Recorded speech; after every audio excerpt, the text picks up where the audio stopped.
Hace poco me llegó un mensaje bastante largo de un seguidor llamado Gabriel. Este chico tiene unos 28 años y vive en un departamento en Medellín, Colombia.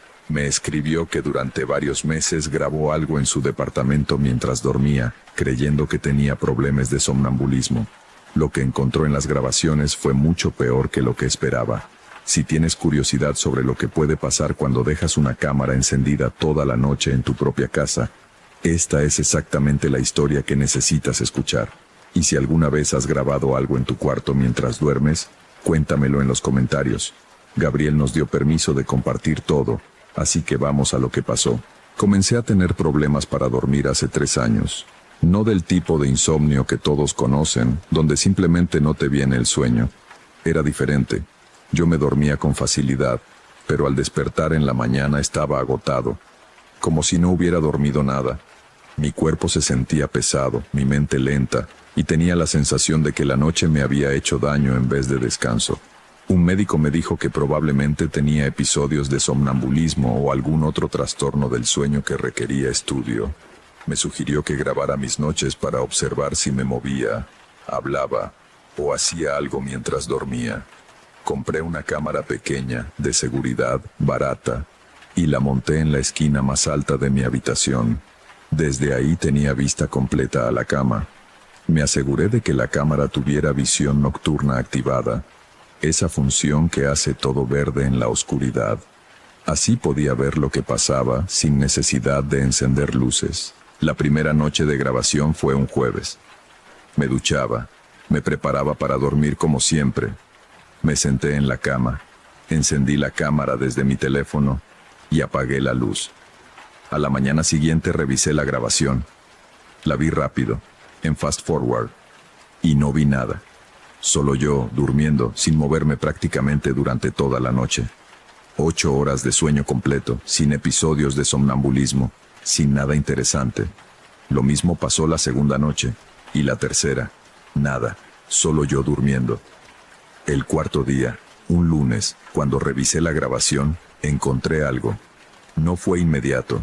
Yo estaba pasando la grabación en fast forward cuando de repente me detuve porque algo no encajaba visualmente. No estaba seguro de qué era exactamente. Solo tenía esa sensación de que algo estaba diferente en la imagen. Así que retrocedí y veí la parte más lenta. Era las 3:30 de la mañana según el timestamp de la cámara. Yo estaba durmiendo, inmóvil, cubierto con la sábana hasta el pecho, en la misma posición en que me había acostado.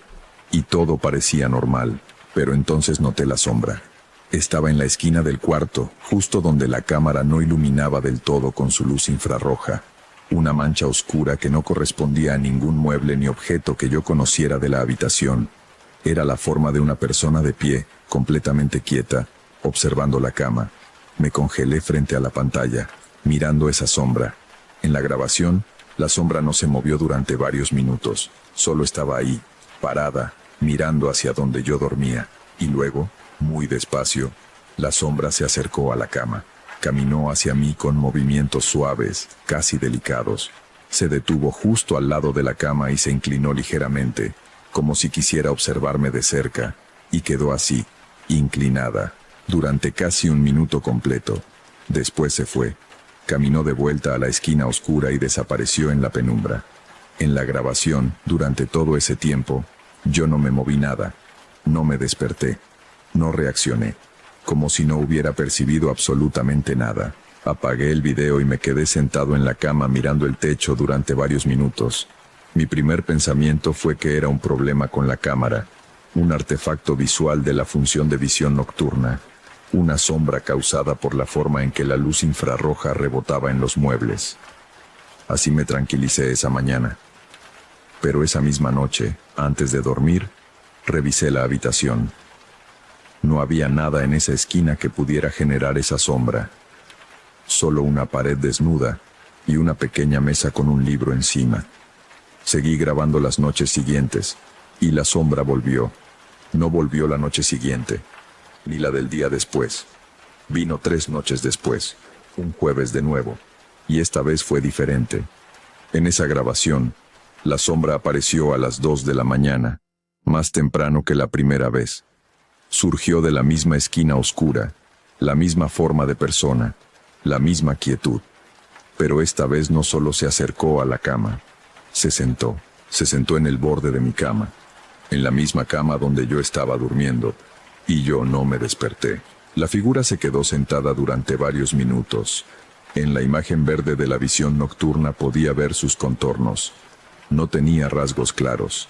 Era como una forma de persona sin detalle, sin rostro definido, sin expresión, solo una silueta oscura sobre la oscuridad del cuarto. Después de sentarse, la sombra se inclinó hacia mí otra vez, esta vez más cerca que la primera, y pareció hacer algo que yo no pude identificar completamente en la grabación. Movió la mano, o lo que parecía ser una mano, hacia la parte de la sábana que me cubrían las piernas. No la toqué, no la movió, solo la dejó suspendida ahí, a centímetros de la tela, y después se fue. Se levantó del borde de la cama, caminó de vuelta a la esquina, y desapareció. Yo, en la grabación, no me moví en todo ese tiempo. Seguí durmiendo profundamente como si nada. Las noches siguientes se convirtieron en una rutina de terror que no podía ignorar. Cada 2 o 3 días, la sombra aparecía. Siempre entre las 2 y las 4 de la mañana. Siempre la misma esquina. Siempre la misma forma. Pero los comportamientos cambiaban. Se hacía más cercana con cada visita. La primera vez solo observó desde la esquina. La segunda se acercó a la cama. La tercera se sentó. La cuarta se inclinó hacia mí.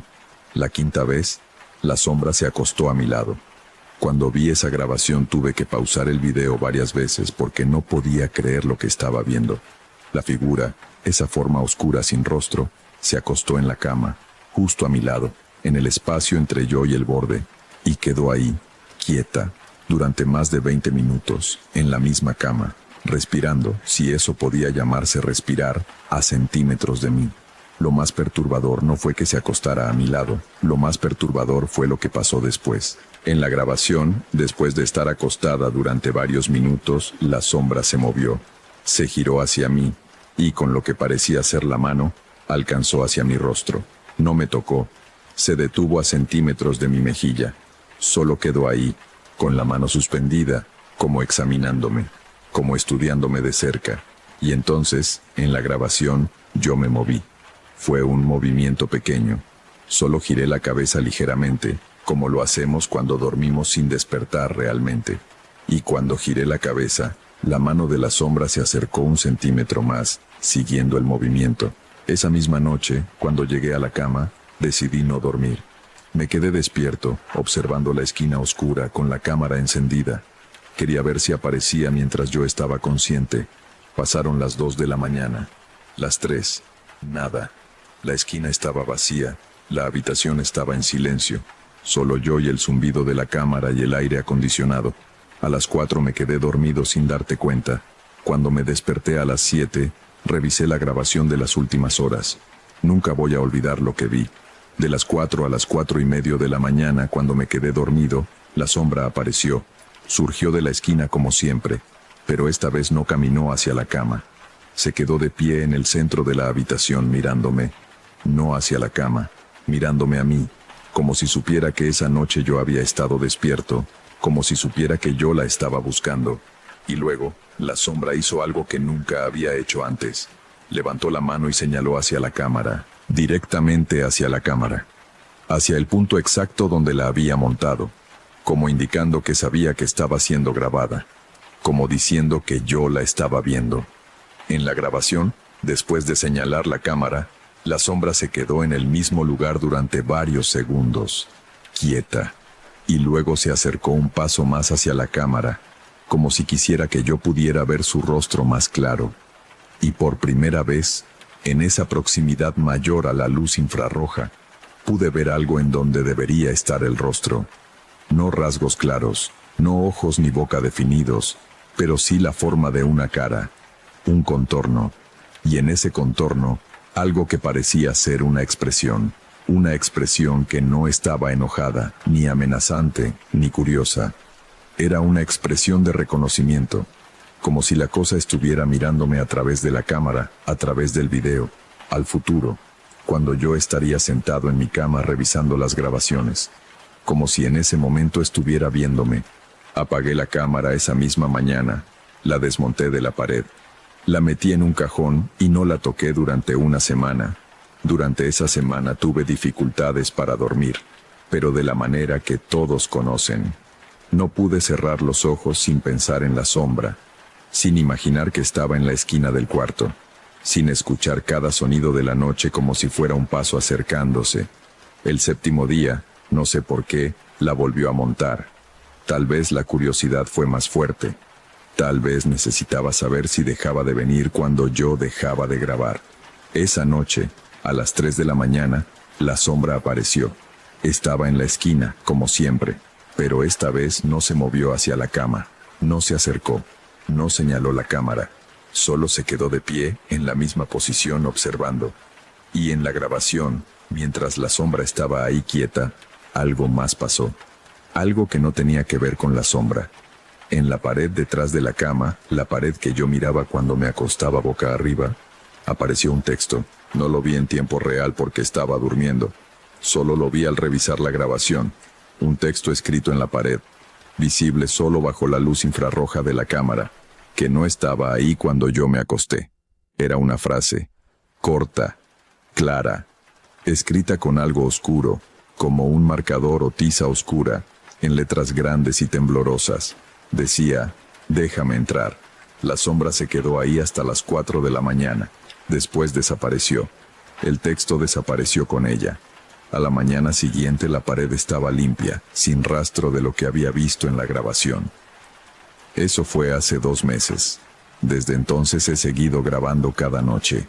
La sombra sigue apareciendo, sigue acercándose, y cada vez que aparece, el texto en la pared cambia. Déjame entrar, fue la primera frase.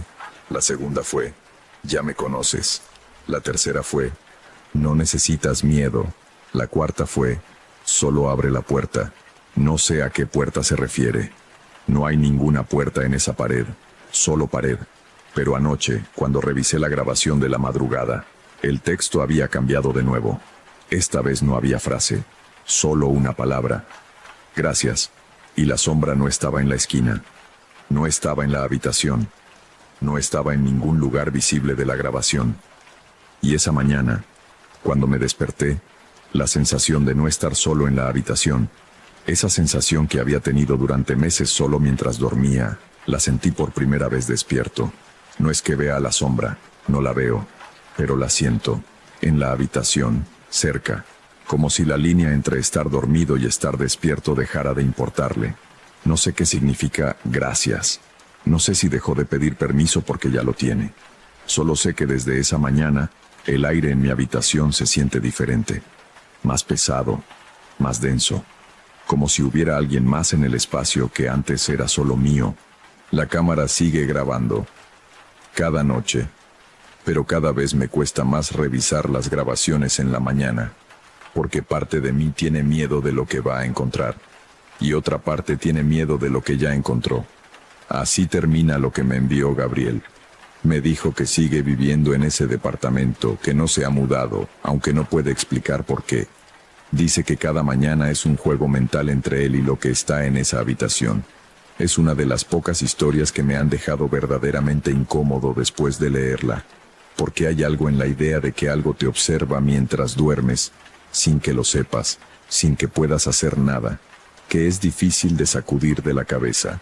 Si alguna vez has grabado durante la noche y has visto algo que no debería estar ahí, me encantaría que lo compartas en los comentarios. Y si aún no estás suscrito, piénsalo esta noche. Que descansen muy bien. Nos vemos pronto.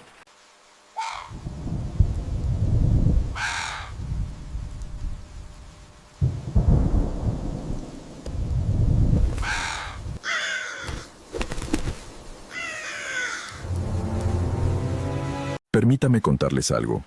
De todos los mensajes que he recibido en este canal, hay una categoría que me inquieta más que las demás. Las historias que no empiezan con miedo sino con ternura. Las que comienzan con algo que parece inocente, incluso hermoso, y que solo con el tiempo revelan lo que realmente son. Esta historia me la envió Sofía, una enfermera jubilada de Venezuela que ahora vive en España. Me escribió con mucha serenidad, como alguien que ha tenido tiempo de ordenar lo que vivió. Si tienes una historia guardada que nadie más te creería, mándamela. Aquí se escucha todo. Esto es lo que Sofía presenció durante los 2 meses que pasó sola en la casa de su infancia, cuidando a su madre enferma, en un pueblo de los Andes venezolanos. Cuando uno ha trabajado 30 años en un hospital, pierde el miedo a la mayoría de las cosas. Lo digo sin arrogancia. Es simplemente lo que pasa cuando convives con el dolor y la muerte de manera cotidiana. Te acostumbras a los lugares difíciles, a las horas oscuras, a los momentos en que el cuerpo humano hace cosas que nadie quiere ver. Yo era enfermera de planta en el área de medicina interna y pasé 3 décadas viendo de todo. No me asustaba quedarme sola de noche en una habitación con un paciente crítico. No me asustaba el silencio de los pasillos a las 4 de la mañana. Creía que nada podría sorprenderme ya. Me jubilé hace 6 años y me vine a vivir a España con mi hijo Germán, que ya llevaba varios años aquí trabajando. Dejamos Venezuela con lo necesario y construimos una vida nueva, pequeña pero ordenada, en un pueblo de Extremadura donde la gente es tranquila y el ritmo es exactamente lo que yo necesitaba después de tantos años de hospital. Pero en Venezuela quedó mi madre. Doña Carmen tenía 82 años cuando recibí la llamada de mi prima diciéndome que su salud había empeorado y que necesitaba que alguien fuera a cuidarla. Mis hermanos no podían. Uno vivía en Caracas y tenía sus propios problemas. La otra estaba enferma también. Yo era la única con tiempo y con la formación para entender lo que mi madre necesitaba médicamente. Hablé con Germán. Él entendió. Me compré el pasaje y en marzo de hace 3 años, regresé al pueblo donde había nacido por primera vez en más de 7 años. El pueblo no había cambiado mucho. Esas localidades de los Andes venezolanos tienen una estabilidad particular. Las mismas casas de bareque, las mismas calles de tierra, la misma iglesia blanca en la plaza, el mismo frío de montaña que se mete en los huesos al amanecer y al atardecer, aunque durante el día el sol caliente con fuerza. El tiempo en esos lugares parece moverse de otra manera, más lento, más espeso, como si las horas tuvieran más peso. La casa de mis padres estaba en la parte alta del pueblo, al final de una calle angosta, con un jardín pequeño adelante y un solar grande atrás donde de niña yo jugaba entre los árboles de durazno y las matas de maíz que mi papá sembraba. Mi papá había muerto hacía 12 años. La casa llevaba todo ese tiempo siendo solo de mi madre, y se notaba. El jardín delantero estaba descuidado, la pintura de la fachada desteñida, algunas tejas del techo desplazadas. Pero la estructura era sólida, y adentro, aunque modesta, mi madre la mantenía razonablemente bien con la ayuda de una muchacha del pueblo que le hacía los mandados y la limpieza 2 veces por semana. Mi madre me recibió con alegría y con el orgullo discreto de las personas mayores que no quieren admitir que necesitan ayuda. Estaba débil, con una insuficiencia cardíaca que sus médicos controlaban con medicamentos y con una movilidad reducida que la obligaba a usar bastón y la hacía depender de otros para cosas que antes hacía sola. Pero mentalmente estaba lúcida, completamente ella misma, con ese humor seco y esa dignidad tranquila que siempre la caracterizó. Me instalé en mi habitación de infancia, que mi madre había mantenido casi igual a como la recordaba. La misma cama angosta de madera, el mismo armario de cedro que olía a naftalina, el mismo crucifijo sobre la puerta. Era una habitación pequeña pero familiar, con esa cualidad de los espacios que te pertenecieron en otra vida. Los primeros días fueron de adaptación y rutina. Levantarme temprano, preparar el desayuno de mi madre, administrar sus medicamentos en el horario correcto, hacer las compras en la tienda de la plaza, cocinar, acompañarla en sus ratos de televisión por la tarde. Era un trabajo tranquilo, de cuidado paciente, que conocía bien desde el hospital, pero que tenía una dimensión diferente cuando la persona que cuidabas era tu propia madre. La primera semana no noté nada extraño. Fue al comienzo de la segunda semana cuando escuché a la niña por primera vez. Era de noche, pasada la medianoche. Mi madre dormía. Yo acababa de revisar que sus medicamentos estuvieran donde los necesitaría al amanecer y estaba volviendo a mi habitación por el pasillo central de la casa. El pasillo era oscuro, iluminado apenas por la luz de la luna que entraba por la ventana del fondo, y mientras lo cruzaba escuché un sonido que provenía del patio trasero. Una voz infantil, cantando. Me detuve en seco. Era una canción que reconocí de inmediato. Una ronda de las que se cantaban en ese pueblo cuando yo era niña, de esas que las generaciones de niños aprenden unas de otras sin que nadie las enseñe explícitamente. que simplemente están ahí en el repertorio colectivo de la infancia de todos los pueblos pequeños. La voz que la cantaba era la de una niña pequeña, de quizás 5 o 6 años, con esa entonación ligeramente imprecisa que tienen los niños cuando cantan solos. Mi primera reacción fue completamente racional. Alguna niña del vecindario que no podía dormir y había salido al patio de su casa. Los patios de las casas de ese pueblo eran contiguos, separados solo por cercas bajas de madera o por paredes de bloque no muy altas. Era perfectamente posible escuchar a alguien en el patio vecino. Seguí a mi habitación sin más y me dormí sin problema. Pero al día siguiente, durante el desayuno, mencioné el asunto a mi madre. ¿Quién vive al lado ahora?, pregunté. Anoche escuché una niña cantando en el patio. Mi madre me miró con una expresión que en ese momento no supe interpretar bien. Al lado vive doña Petra, dijo, sola. Sus hijos están en Maracaibo. ¿No tiene nietos que la visiten? No viene nadie a visitarla hace tiempo. Me encogí de hombros y no pregunté más. Pensé en los otros vecinos, en alguna familia con niños a quien no había conocido todavía, y archivé el asunto como sin importancia. La segunda vez que escuché a la niña fue 3 noches después. Misma hora, pasada la medianoche, la misma canción. Esta vez me levanté y fui a la ventana de la cocina que daba al patio trasero, y miré afuera. El patio estaba vacío. La luna estaba llena ese mes y había suficiente luz para ver con claridad. Los árboles de durazno viejos, el pozo que ya no se usaba, las matas secas del solar. No había ninguna niña. No había ninguna persona. La voz seguía cantando. Me quedé en la ventana durante varios minutos, escuchando, tratando de determinar de dónde venía exactamente el sonido. Era difícil de localizar. Parecía venir del patio, pero también podía venir de más adentro, de más cerca, de algún lugar que no correspondía con ningún espacio exterior. Luego, con la misma naturalidad con que había comenzado, la voz se detuvo. Me quedé de pie frente a la ventana durante un rato más, mirando el patio vacío, con una sensación que no era exactamente miedo, sino algo más parecido a la perplejidad. 30 años de hospital me habían enseñado a mantener la calma ante cosas inexplicables.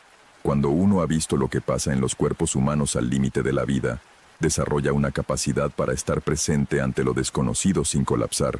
Pero esto era diferente a cualquier cosa que hubiera visto en el hospital. Al día siguiente le pregunté a mi madre, con más cuidado esta vez, si ella había escuchado alguna vez voces de noche en la casa. Mi madre estuvo en silencio un momento antes de responder. A veces, dijo, una voz de niña, cantando. La miré. ¿Desde hace cuánto? Desde hace mucho. Desde antes de que tu papá muriera, ya lo escuchaba a veces. Él nunca quiso hablar del tema. ¿Y tú? ¿Tienes miedo?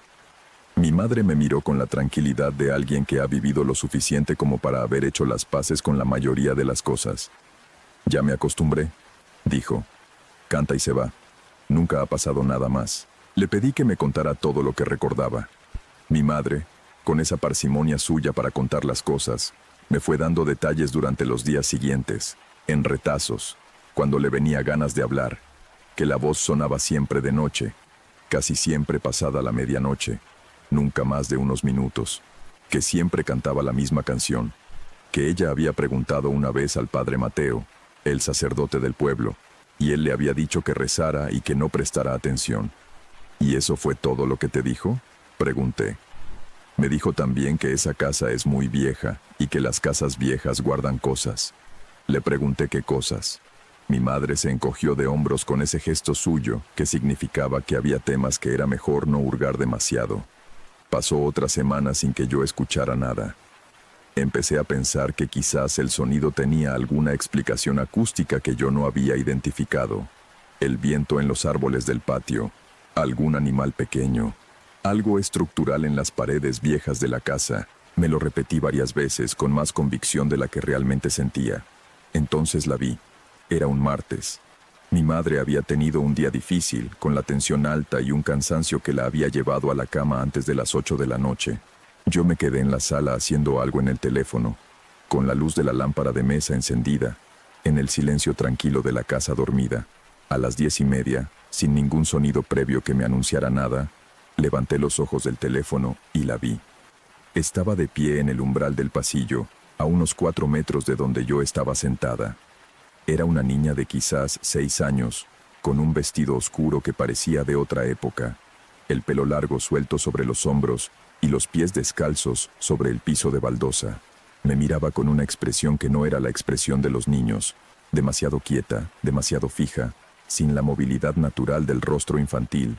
No grité, no me levanté de golpe, me quedé absolutamente inmóvil, mirándola, mientras mi mente procesaba lo que mis ojos estaban viendo. La niña no se movió. Siguió mirándome con esa quietud que no pertenecía a ningún niño vivo que yo hubiera conocido en mi vida, y que era más perturbadora que cualquier gesto amenazante. Simplemente estaba ahí, presente, con una atención que no tenía nada de infantil. «¿Quién eres?», dije, en voz baja. La niña no respondió, pero ocurrió algo que me heló completamente. Inclinó la cabeza hacia un lado, muy despacio, en un ángulo que un niño real podría hacer, pero que en ese contexto, con esa quietud, con esa fijeza, resultó ser el gesto más perturbador que había visto en mi vida. Luego desapareció. No se fue caminando, no se giró. Simplemente dejó de estar. Me quedé en la silla sin moverme durante un tiempo que no sé calcular. El pasillo estaba vacío. La casa estaba en silencio. La lámpara seguía encendida sobre la mesa. Me levanté, fui al pasillo, revisé cada habitación. No había nada. La puerta principal estaba cerrada con llave por adentro, como siempre la dejaba. Las ventanas también. No había ninguna manera de que un niño real hubiera estado en esa sala y hubiera salido sin que yo lo viera o escuchara. Esa noche no dormí. Me quedé sentada en la cama con la luz encendida hasta que amaneció. Al día siguiente fui a la iglesia a buscar al padre Mateo. Era un hombre de unos 60 años, alto y tranquilo, con esa serenidad específica que tienen algunos sacerdotes que llevan décadas en pueblos pequeños y han escuchado de todo. Lo encontré en la sacristía y le pedí hablar. Le conté lo de la voz, lo de la figura en el umbral. El padre Mateo me escuchó sin interrumpirme, con las manos juntas sobre la mesa, con una expresión que no era de sorpresa, sino de reconocimiento pausado. Cuando terminé, estuvo en silencio un momento. «Esa casa tiene historia», dijo. «Una historia que la mayoría de la gente en el pueblo conoce, pero prefiere no mencionar». Le pedí que me la contara. Hace muchos años, antes de que mis padres compraran la casa, había vivido en ella una familia que tuvo una tragedia. Una niña pequeña murió en el patio trasero, en el pozo que yo había visto seco durante toda mi infancia. Un accidente, según la versión oficial, pero el padre Mateo, que había llegado al pueblo muchos años después, pero había escuchado la historia de los feligreses más viejos, dijo que había versiones que no coincidían con el accidente y que nadie había querido investigar demasiado. «Lo que yo creo», dijo, con una precisión cuidadosa que agradecí, «es que esa niña no encontró el camino para irse, que algo la retiene aquí. No creo que sea mala voluntad de su parte, creo que simplemente está perdida». Le pregunté qué podía hacerse. «Lo que siempre se puede hacer, orar por ella, pedirle que encuentre descanso, no con miedo, sino con compasión. Las presencias de este tipo responden más a la compasión que al miedo». Le pregunté si debería hacer algo más concreto, algo más formal. El padre Mateo consideró esto. «Puedo ir a la casa y hacer una bendición, no para expulsar nada, sino para abrir un camino, para que lo que está atrapado pueda soltarse». Fue a la casa 2 días después, un jueves por la tarde. Mi madre lo recibió con la alegría de quien ve a alguien conocido y confiable. Él recorrió la casa con calma, rezando en voz baja, con el agua bendita y el incienso, sin dramatismo ni aspavientos. Era un ritual sereno que duró quizás 40 minutos. Al terminar, el padre Mateo tomó un café con mi madre y conmigo en la cocina. «¿Creen que funcionó?», preguntó mi madre, directa como siempre. «No lo sé con certeza», dijo él, con la honestidad que le agradecí. «Estas cosas no siempre se resuelven de inmediato, pero creo que abrió algo». Esa noche escuché a la niña cantar por última vez. Era pasada la medianoche, igual que siempre. Me levanté y fui a la ventana de la cocina. El patio estaba bañado de luna, los árboles de durazno proyectaban sombras largas sobre el suelo, el pozo seco en el fondo con su brocal de piedra cubierto de musgo. La voz cantaba la misma canción de siempre, pero había algo diferente en ella esta vez. No sé cómo describirlo exactamente, pero sonaba más lejana, como si viniera de más adentro de algo en lugar de desde el patio, y tenía una cualidad que en 30 años de trabajo nocturno en el hospital había aprendido a reconocer: la calidad de algo que se está yendo, que está en ese umbral entre estar y no estar. La canción duró tal vez 2 minutos. Luego fue haciéndose más tenue, más distante, más delgada, hasta que se disolvió en el silencio de la noche. No la volví a escuchar. Pasé un mes más en el pueblo cuidando a mi madre, hasta que su salud se estabilizó lo suficiente para que la muchacha del pueblo y las visitas periódicas de mi hermana fueran suficientes. Durante ese mes, la casa fue solo una casa. Crujidos normales, viento normal, el silencio ordinario de las madrugadas en los Andes. Mi madre murió 8 meses después, en su cama, en paz.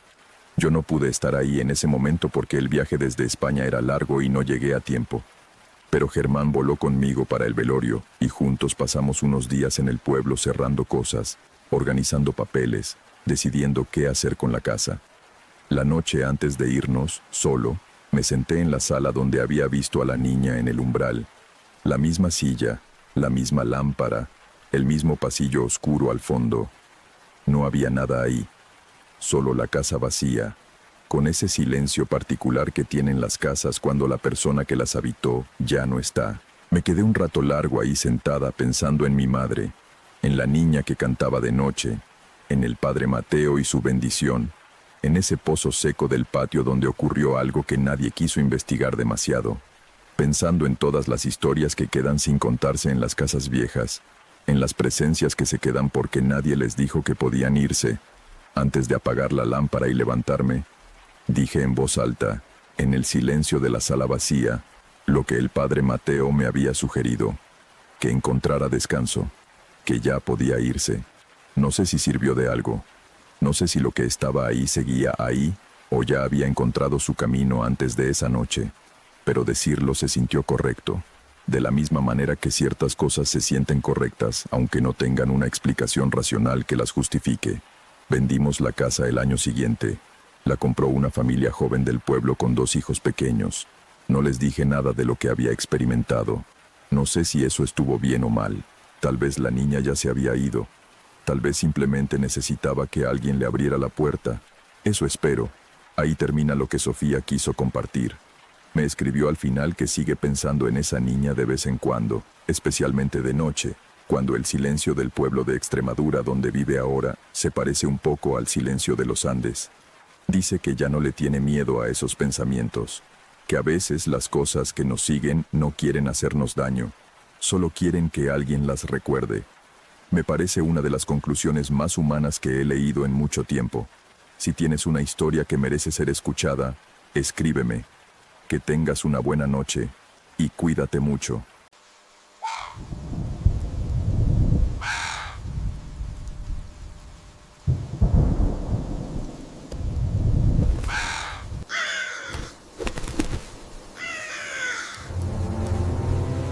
Esta historia me la envió Raquel, una restauradora de arte que trabajaba en museos y colecciones privadas. Lo que descubrió mientras restauraba un retrato colonial del siglo XVII la hizo abandonar su carrera y quemar todos sus materiales de trabajo. Si alguna vez has trabajado con objetos antiguos y has sentido que algo de su pasado aún permanece en ellos, compártelo en los comentarios. Ahora, esta es la experiencia de Raquel con un cuadro que nunca debió ser restaurado.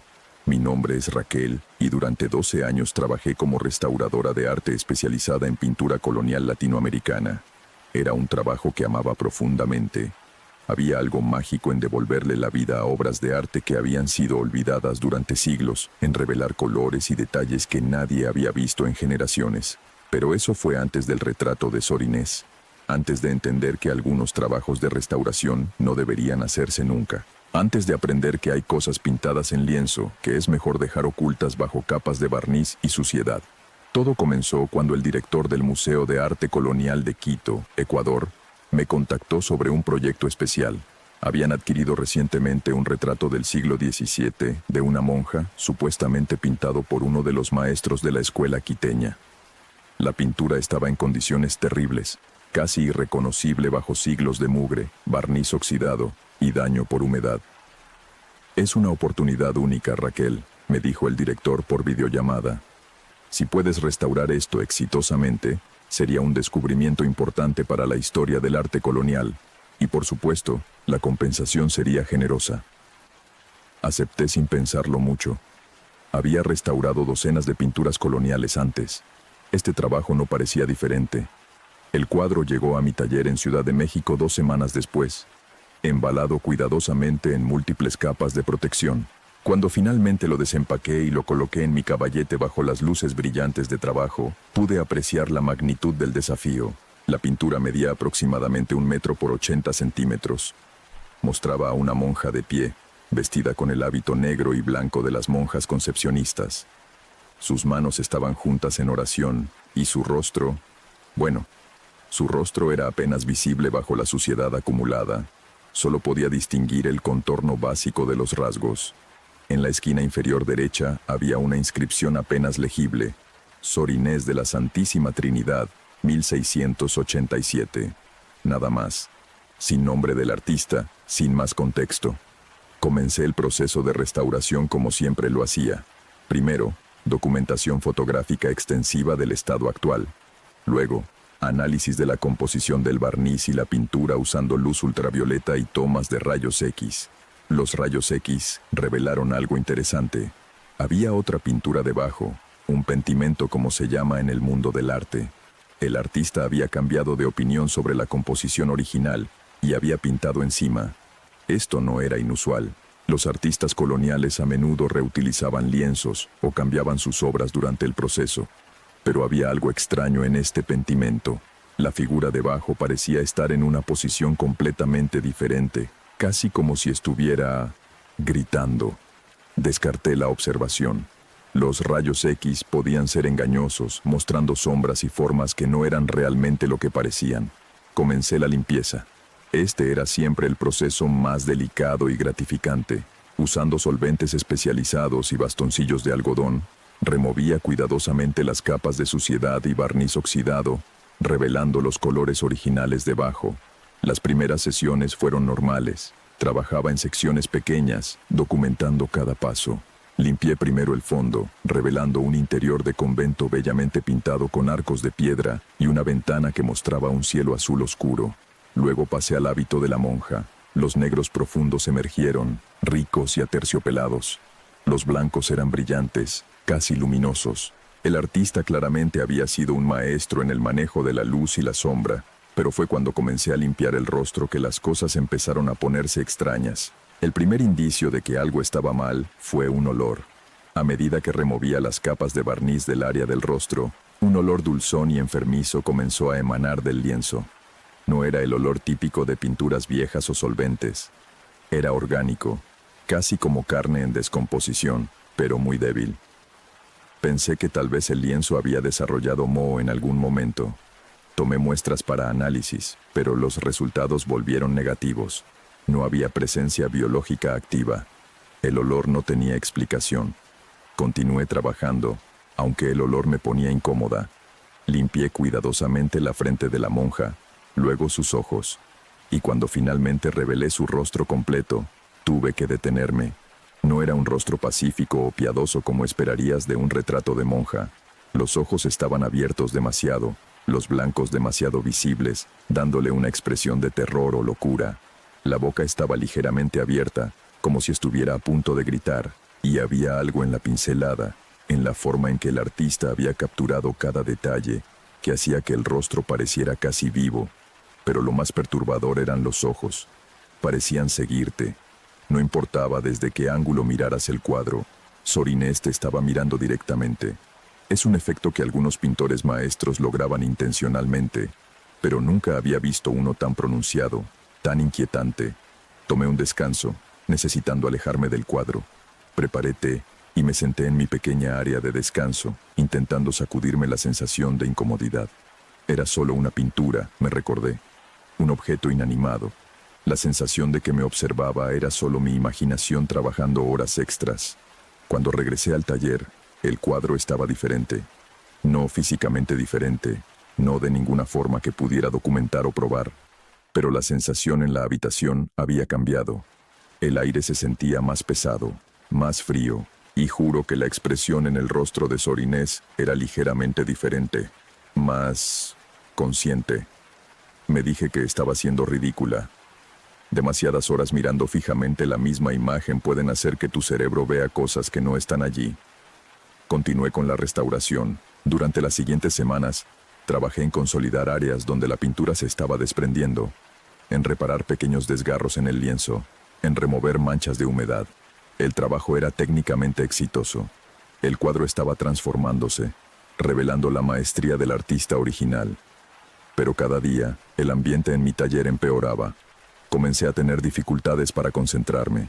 Sentía constantemente que alguien me observaba. Escuchaba sonidos cuando estaba sola, susurros apenas audibles, pasos en el piso de arriba aunque vivía sola en un edificio de un solo piso. Y mis sueños se volvieron perturbadores. Soñaba con conventos oscuros, con celdas de piedra fría, con mujeres en hábitos negros realizando rituales que no podía entender completamente pero que sabía eran profanos. En uno de esos sueños, Sor Inés me hablaba. Me decía que había cosas ocultas en el cuadro, secretos que yo debía descubrir. Me imploraba que siguiera limpiando, que revelara todo lo que había sido ocultado. Desperté de ese sueño sudando, mi corazón acelerado. Eran las 3 de la mañana, y desde mi dormitorio podía escuchar algo en mi taller. Un susurro, constante y rítmico, como si alguien estuviera rezando. Me forcé a levantarme, a investigar. El taller estaba vacío, por supuesto, pero el cuadro de Sor Inés brillaba débilmente bajo la luz de emergencia, y juro que su boca, que había estado ligeramente abierta, ahora estaba cerrada en una sonrisa. Al día siguiente, decidí investigar más sobre Sor Inés de la Santísima Trinidad. Contacté al museo en Quito, pidiendo cualquier información histórica que tuvieran sobre ella. Lo que descubrieron en sus archivos me heló la sangre. Sor Inés había sido una monja concepcionista en el convento de la Inmaculada Concepción en Quito. Ingresó al convento en 1670, a la edad de 16 años, una joven de familia adinerada que supuestamente había elegido la vida religiosa por vocación verdadera. Pero en 1687, el mismo año en que fue pintado el retrato, fue acusada de herejía y prácticas de brujería. Según los registros de la Inquisición, Sor Inés había estado liderando rituales secretos en el convento, invocando a espíritus malignos, realizando misas negras.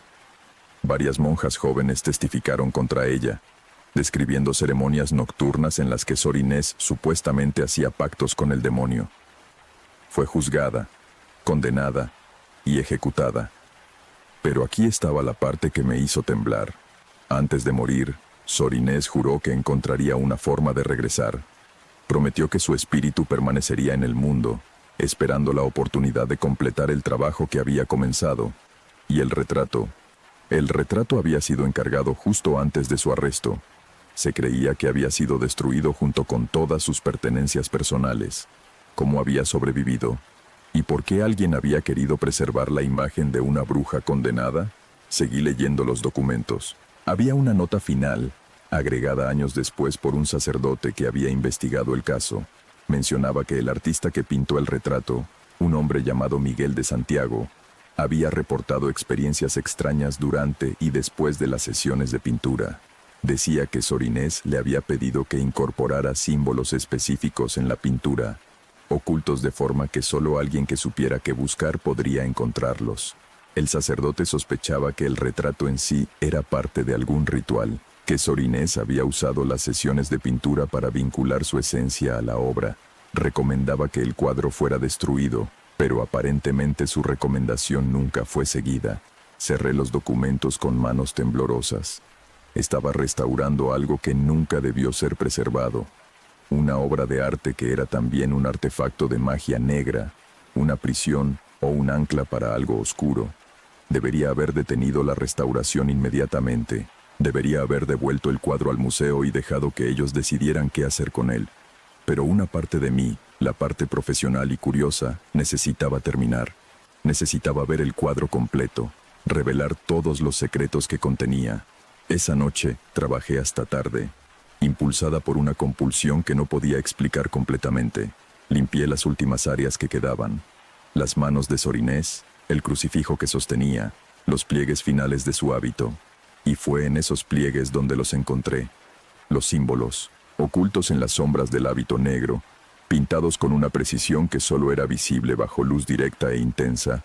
Había símbolos. No eran cristianos.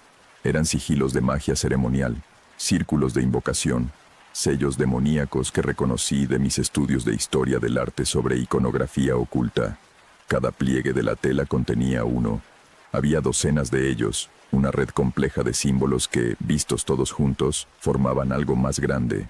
Un ritual completo, preservado en pintura. Y en el centro de todos ellos, oculto en el pliegue más profundo del hábito, había una palabra pintada en letras tan pequeñas que necesité una lupa para leerla. Liberación. En el momento en que limpié esa palabra final, revelándola completamente, algo cambió en mi taller.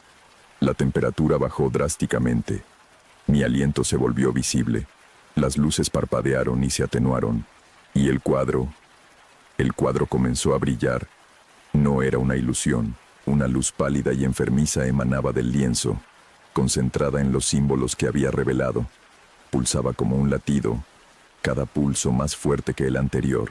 Retrocedí, tropezando con mi silla, cayendo al suelo. Y entonces la escuché. Una voz. La voz de Sor Inés, no en mi cabeza esta vez, sino real, resonando en el taller. «Gracias», dijo. «Gracias por liberarme». El aire alrededor del cuadro comenzó a distorsionarse, como calor elevándose del asfalto. Y de esa distorsión, algo emergió. Una figura, translúcida al principio pero volviéndose más sólida con cada segundo. Era Sor Inés, o lo que quedaba de ella.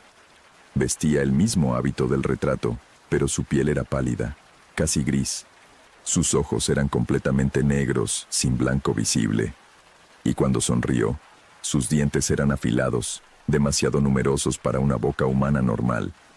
335 años, dijo, su voz rasposa como si no hubiera sido usada en siglos. 335 años atrapada en ese lienzo, consciente pero impotente. Sabía que eventualmente alguien limpiaría los símbolos, revelaría el ritual completo. Solo necesitaba paciencia. Me arrastraba hacia atrás, buscando mi teléfono, algo, cualquier cosa. Pero Sor Inés se movió con velocidad imposible, bloqueando mi camino a la puerta. «No tengas miedo», dijo, aunque todo en su presencia gritaba que debía tener miedo. «No te haré daño. Al contrario, te estoy agradecida. Has completado el trabajo que comencé hace más de 3 siglos. Me has dado forma física nuevamente».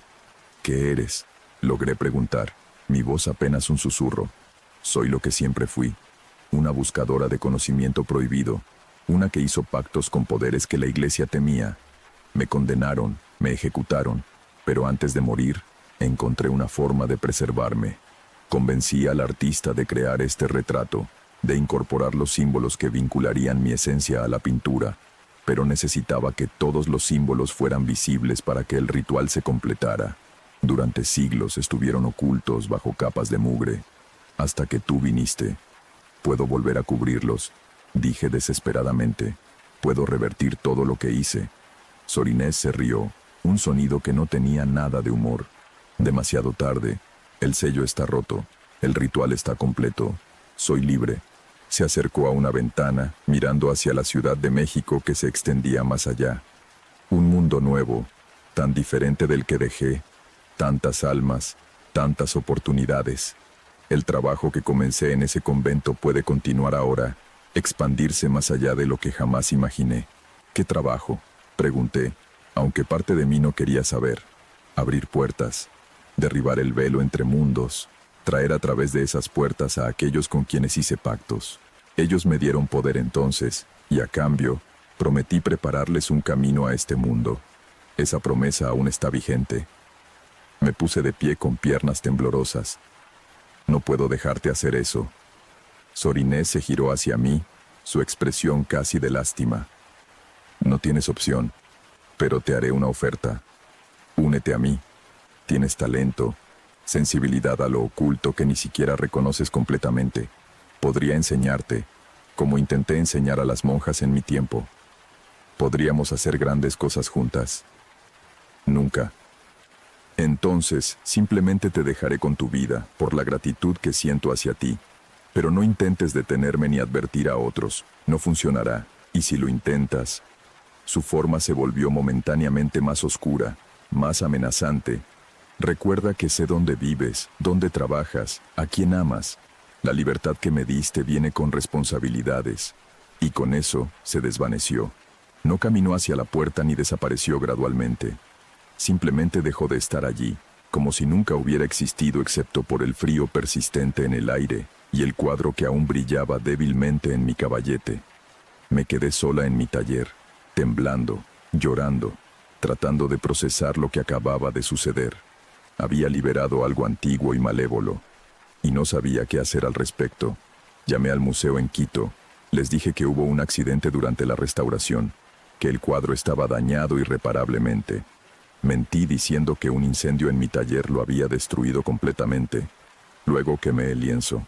Lo saqué a mi pequeño patio trasero y lo prendí fuego. Las llamas eran de colores extraños, verdes y azules, y el humo que se elevaba tenía esa misma cualidad dulzona y enfermiza que había olido durante la restauración. Mientras ardía, escuché gritos.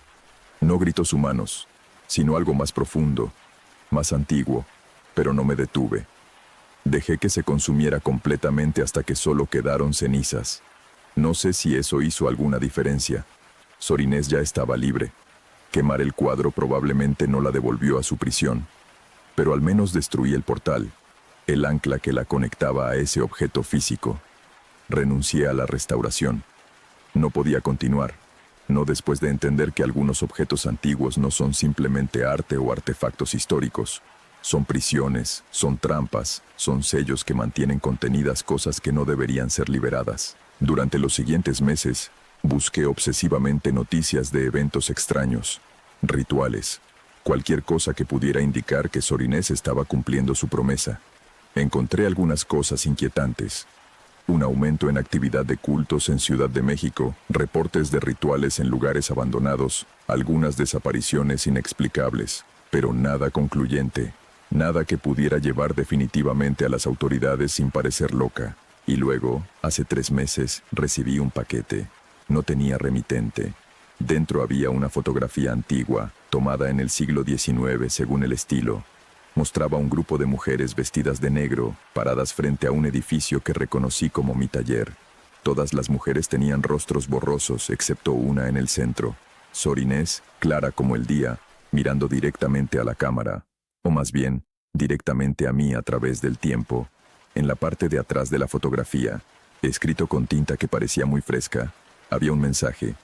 Siempre estoy cerca, observando, esperando. Si cambias de opinión sobre mi oferta, solo tienes que llamarme. No he vuelto a recibir comunicación directa, pero sé que está allá afuera, trabajando en sus planes, cumpliendo sus promesas a las entidades con las que hizo pactos hace más de 3 siglos. Y vivo con la culpa de saber que yo la liberé, que mi ambición profesional, mi curiosidad, mi orgullo en mi habilidad como restauradora, fueron las herramientas que usó para escapar de su prisión. A veces me pregunto si debería haber aceptado su oferta. Si siendo parte de lo que sea que está construyendo, al menos podría mantener algún control sobre ello, mitigar el daño que pueda causar.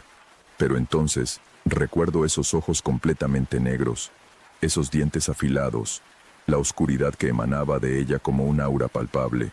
Y sé que cualquier cosa que esté construyendo no es algo en lo que debería participar, sin importar las consecuencias de negarme. Así que vivo mi nueva vida.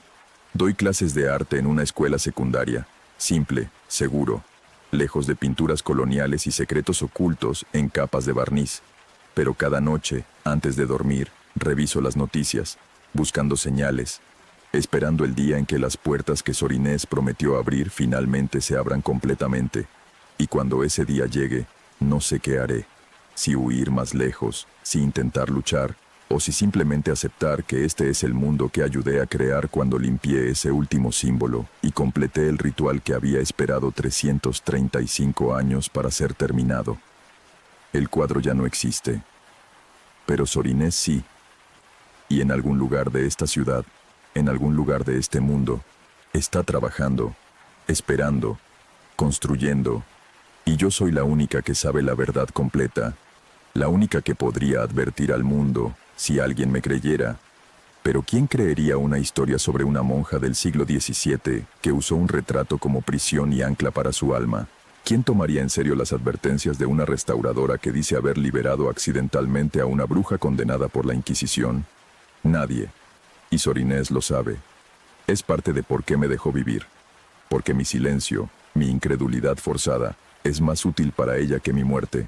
Así que aquí estoy, viviendo con este conocimiento, esta culpa, esta espera, y preguntándome cada día si hoy será el día en que finalmente vea las consecuencias completas de lo que hice cuando revelé ese último símbolo y pronuncié esa palabra pintada hace siglos, liberación. Y eso es todo lo que Raquel quiso compartir. Me dijo que escribir esto fue casi como una confesión, un intento de advertir a otros que trabajan con objetos antiguos sobre los peligros que pueden esconderse bajo la superficie. Si alguna vez has trabajado restaurando arte antiguo o artefactos históricos y has sentido que algo más que pintura y barniz estaba presente, déjamelo saber en los comentarios. A veces, lo que preservamos del pasado incluye cosas que deberían haber permanecido olvidadas. Que descanses tranquilo esta noche.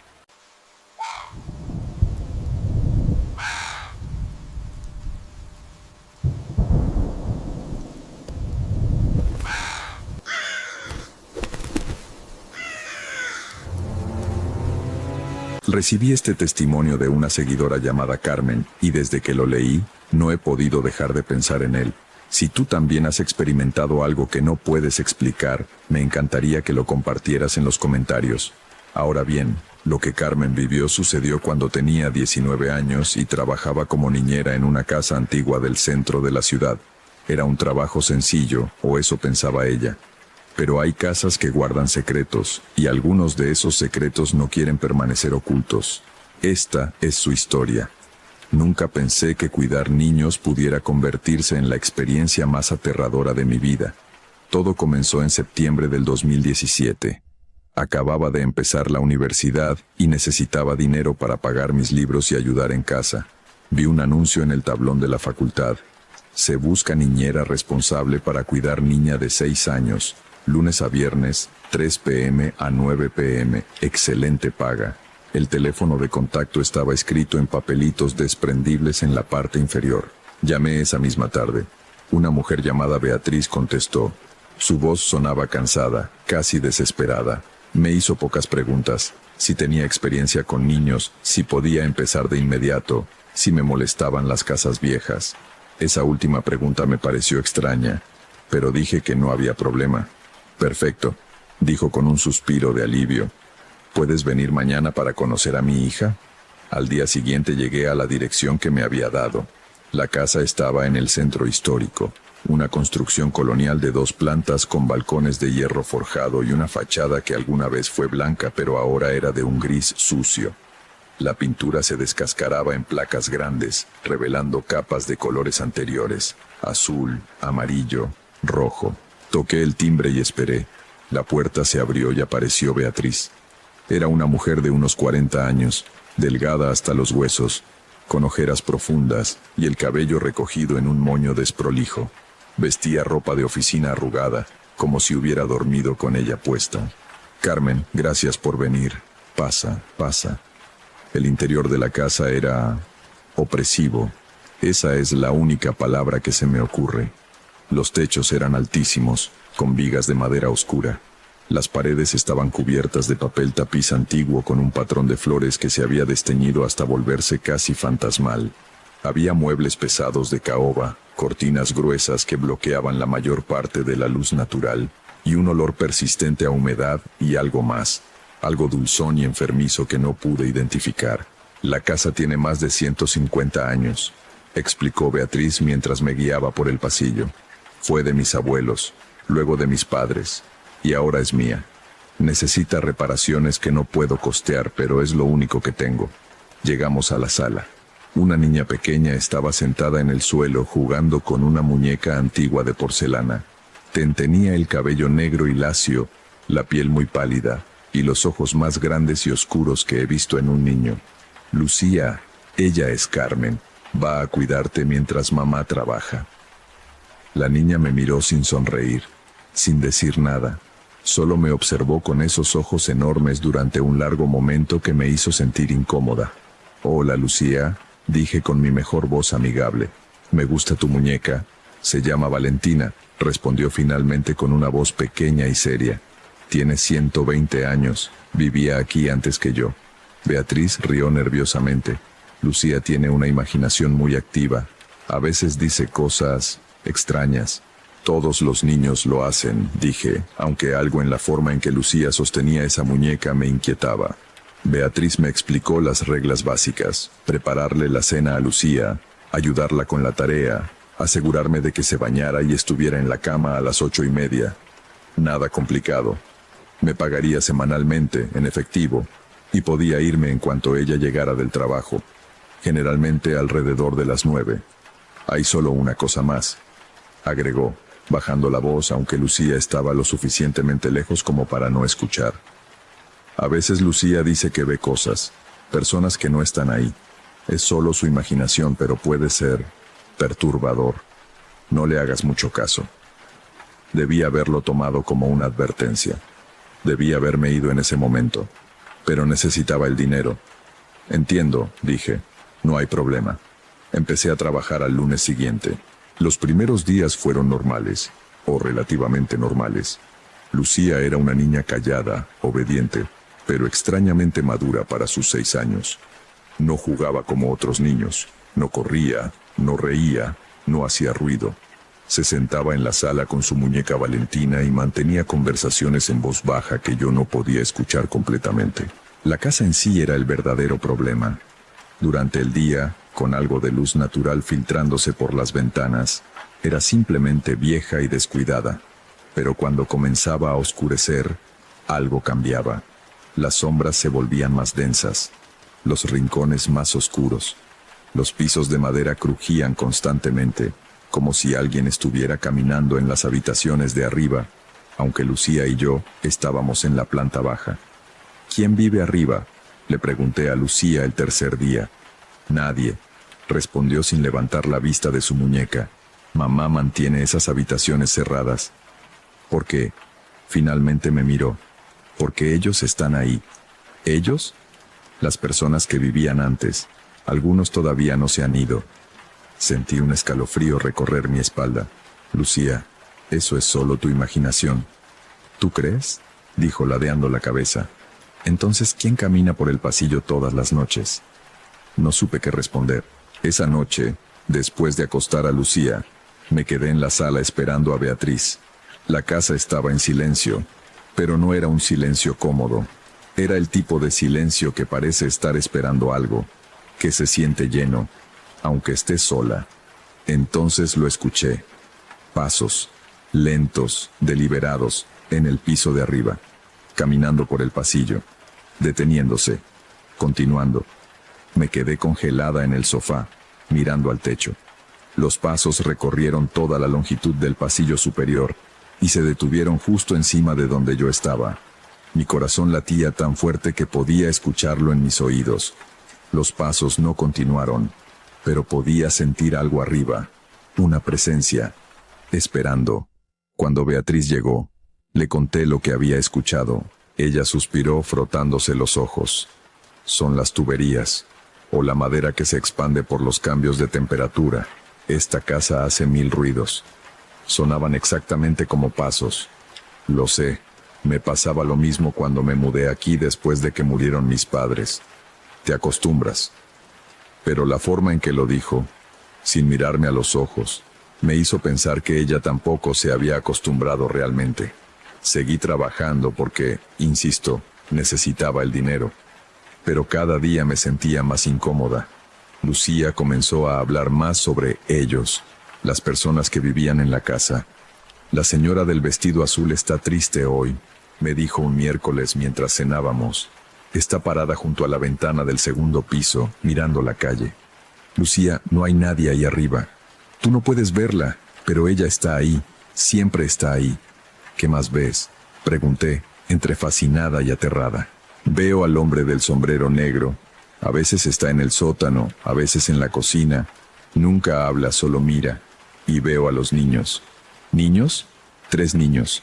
2 niñas y un niño. Juegan en el ático.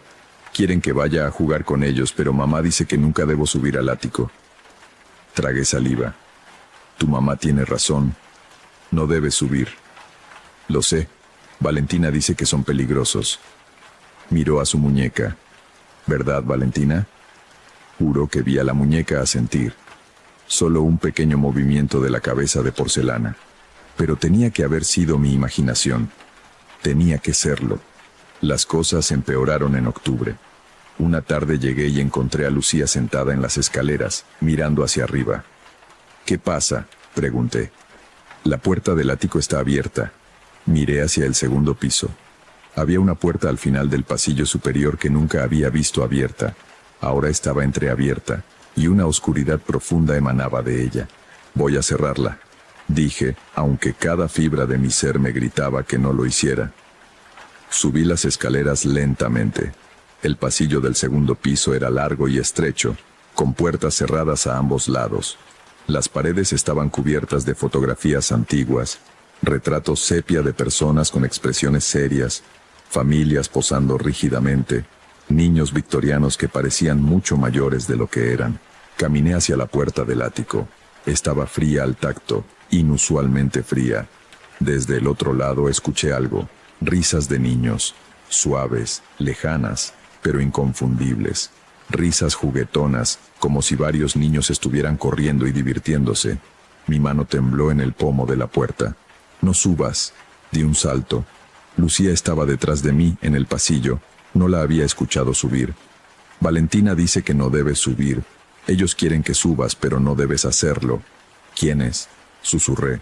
Los niños del ático. No son buenos. Fingen ser amigables, pero no lo son. Cerré la puerta de golpe y eché el pestillo, que estaba oxidado y difícil de mover. Las risas se detuvieron abruptamente.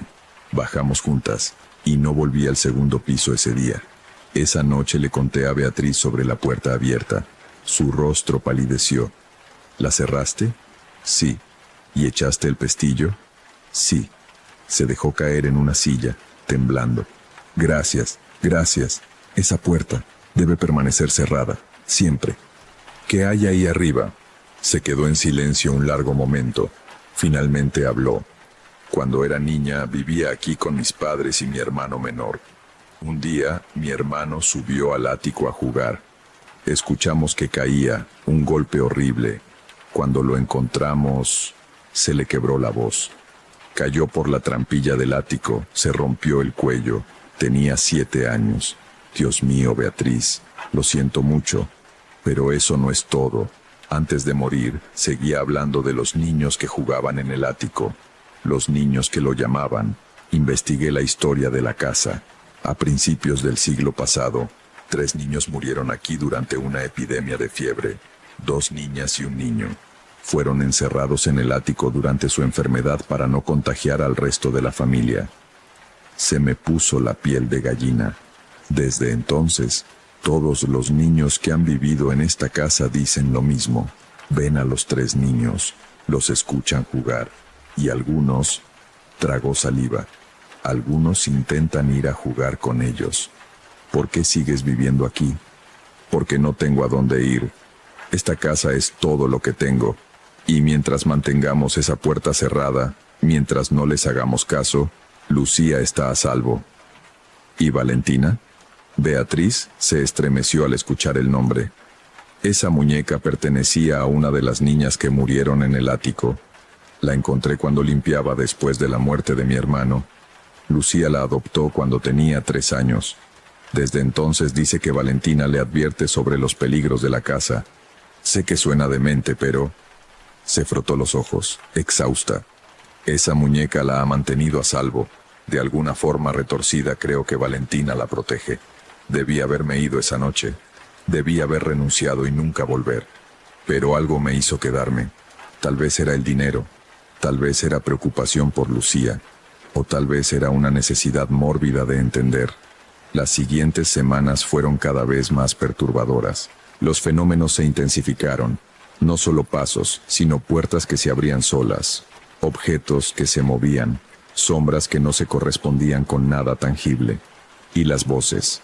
Empecé a escuchar voces. Susurros en las paredes, risas en habitaciones vacías. Y a veces, muy claramente, mi nombre. Carmen. La primera vez que lo escuché, estaba lavando los platos después de la cena. Una voz infantil, aguda, cantarina. Carmen, ven a jugar.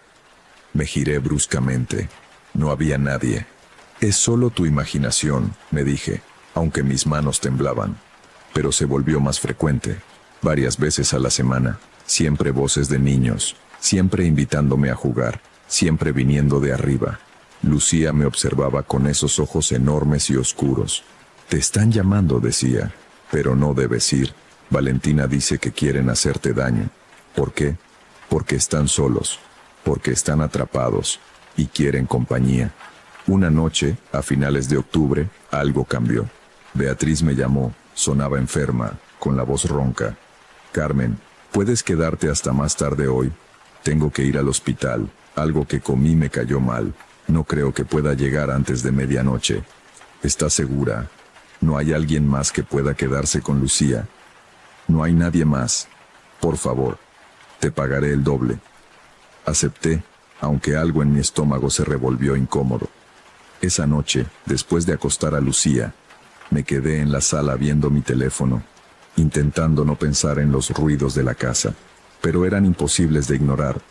Crujidos constantes, pasos en el piso superior y esas risas. Alrededor de las 10 escuché algo diferente. Una pelota rebotando.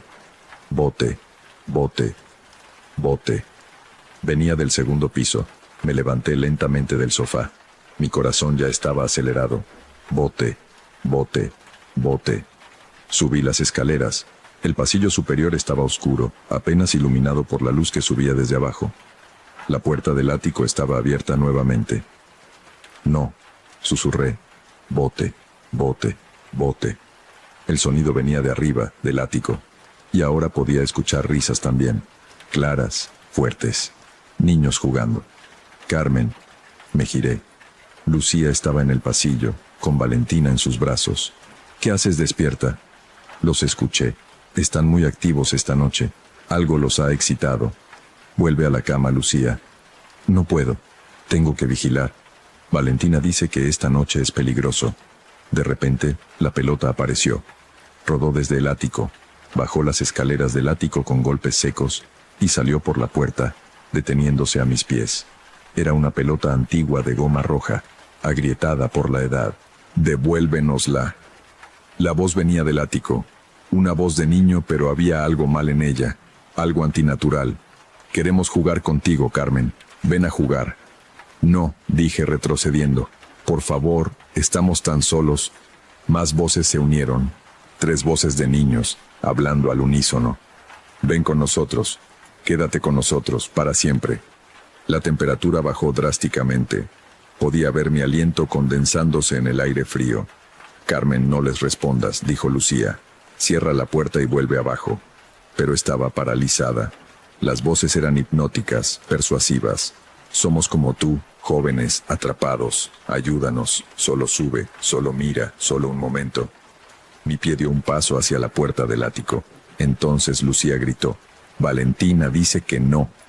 Algo me golpeó.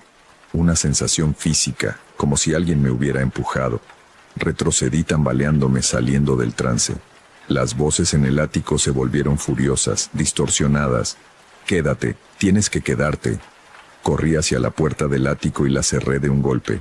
Eché el pestillo con manos temblorosas. Algo golpeaba desde el otro lado. Furioso, violento. Bang, bang, bang. Te necesitamos. Abre, abre. Agarré a Lucía y bajamos corriendo las escaleras. Nos refugiamos en su habitación y empujé una cómoda contra la puerta. Los golpes continuaron por horas. Golpes en el techo, en las paredes, en las puertas. Toda la casa parecía sacudirse con furia. Lucía y yo nos abrazamos en su cama, con Valentina entre nosotras.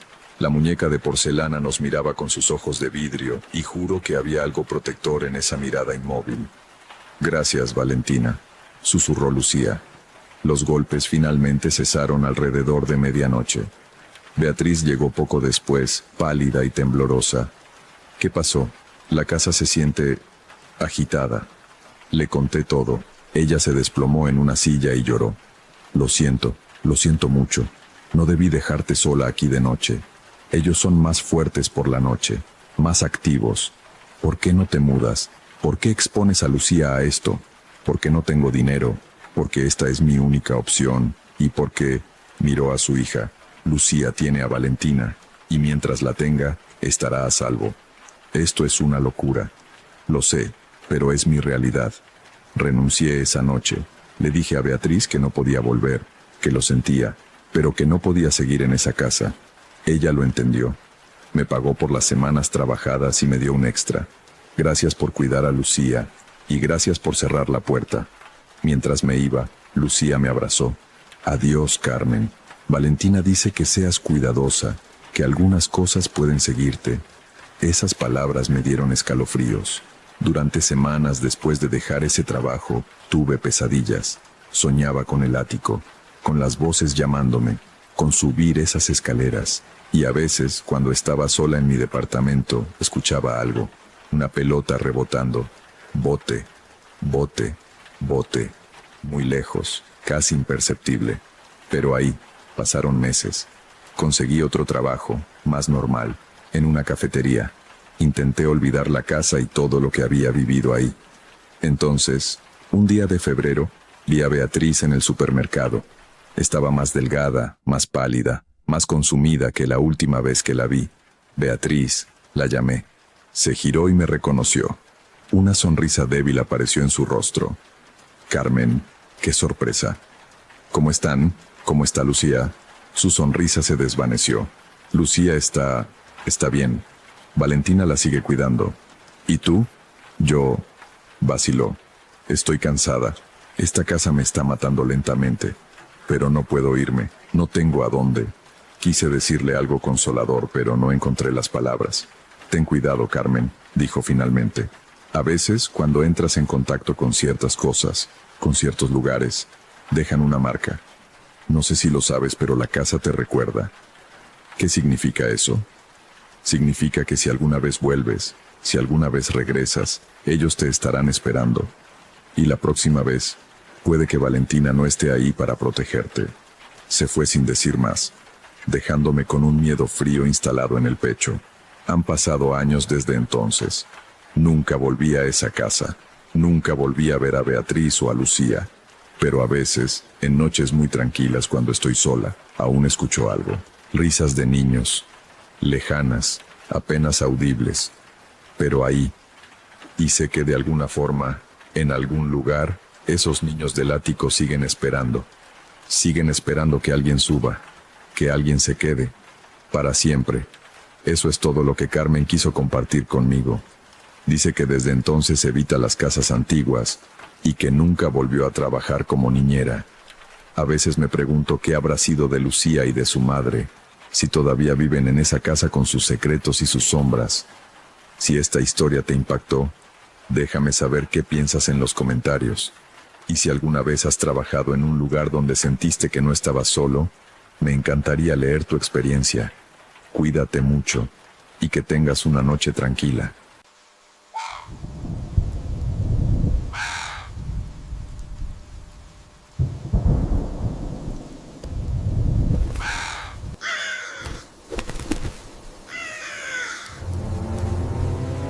Esta historia me la compartió una seguidora llamada Valeria, que vive en una ciudad de Argentina.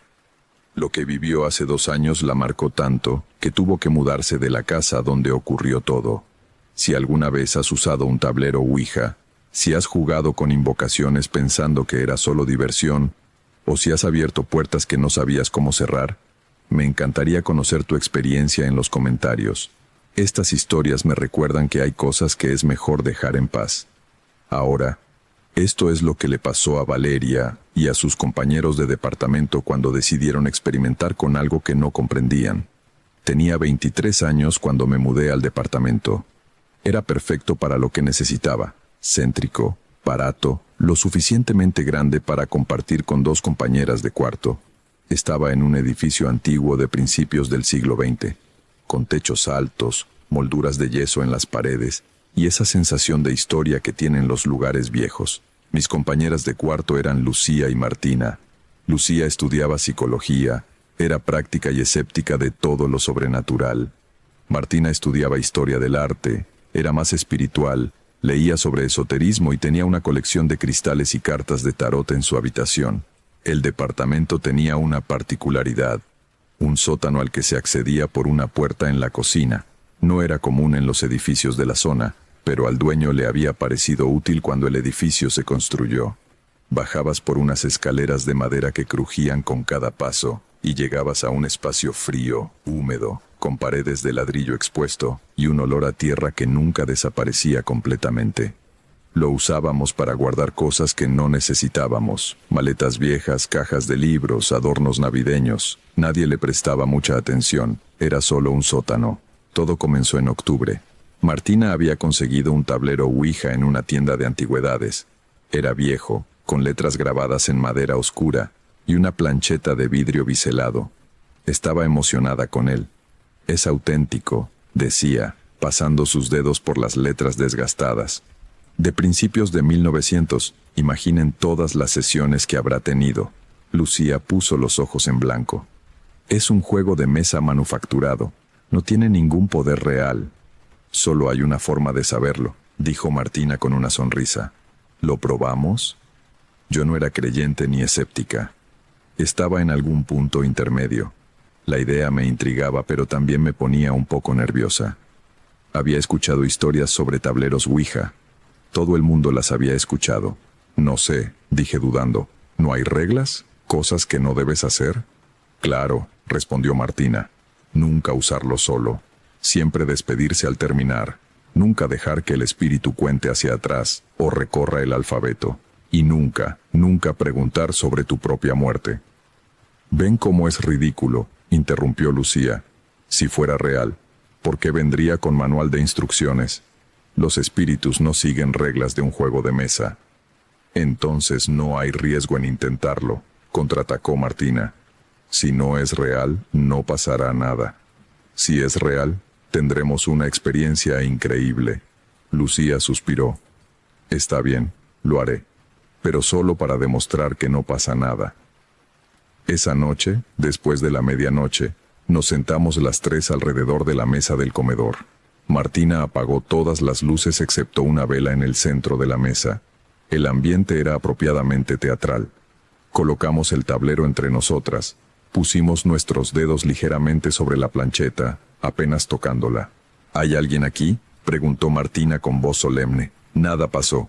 La plancheta no se movió. Lucía sonrió con suficiencia. «Ya ven, les dije que...». La plancheta se movió. Fue sutil. Un pequeño deslizamiento hacia la izquierda. Todas apartamos las manos inmediatamente.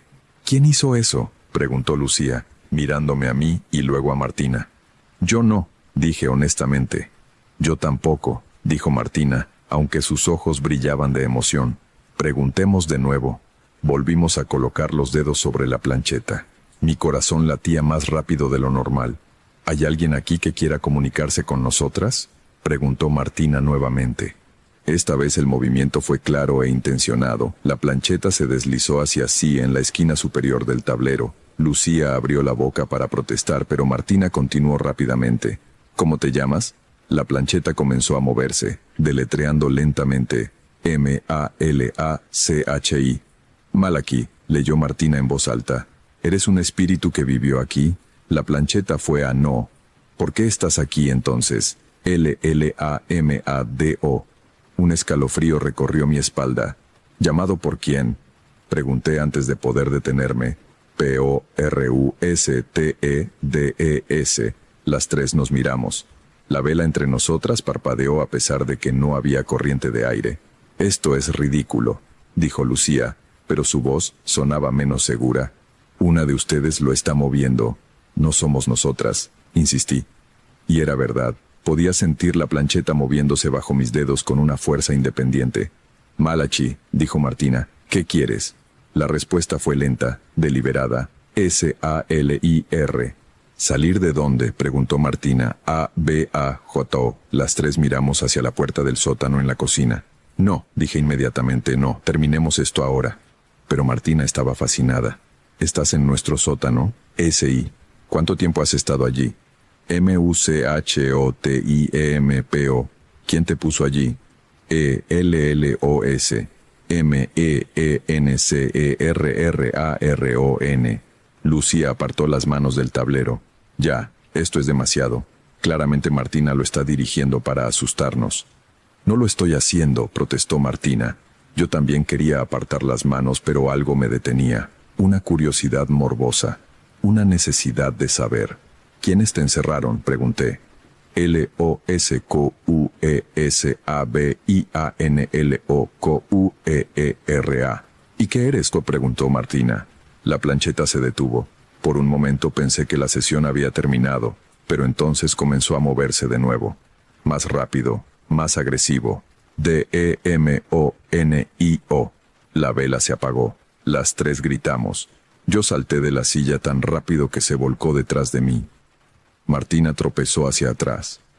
Solo Lucía permaneció en su lugar, aunque temblaba visiblemente. «Enciendan las luces», dijo Lucía con voz temblorosa. «Enciendan las malditas luces». Busqué el interruptor a tientas y lo presioné. Las luces se encendieron, llenando el comedor con un brillo normal y reconfortante. El tablero Ouija estaba sobre la mesa. La plancheta en el centro, sobre la palabra adiós. «No nos despedimos», susurró Martina. «Se supone que debemos mover la plancheta a adiós para cerrar la sesión. Pero él, ya está allí». «Porque no hay nadie», dijo Lucía, aunque su voz carecía de convicción. Fue sugestión colectiva o una broma de mal gusto. Pero todas sabíamos la verdad. Algo había pasado. Algo había respondido. Esa noche ninguna de nosotras durmió bien.